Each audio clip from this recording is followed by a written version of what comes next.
আমার লাইফ নিয়ে আমি বড্ড চিন্তিত গালিব। রাত কেটে ভোর আসে, ভোর কেটে রাত আসে, শুক্র গড়িয়ে শনিও চলে আসছে, দেখতে দেখতে 26 কেটে 27ও চলে আসছে, কিন্তু আমার জীবনটা সেই এক জায়গায় থেমে আছে। কখনো ঘুমাচ্ছি, কখনো উঠছি, কখনো সকালের খাবার রাত্রে খাচ্ছি, কখনো রাতের খাবার সকালে। নিজের কোনো হিসাব নাই।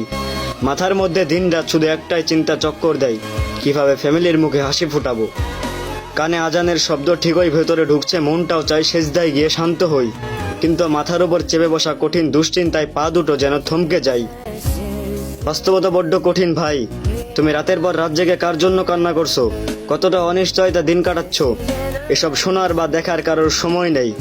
দিন শেষে দুনিয়া শুধু দেখবে তুমি প্রতিষ্ঠিত হতে পারলে কিনা, বাবা মার মুখে হাসি ফুটাতে পারলে কিনা, পরিবারের মুখে হাসি ফুটাতে পারছো কিনা।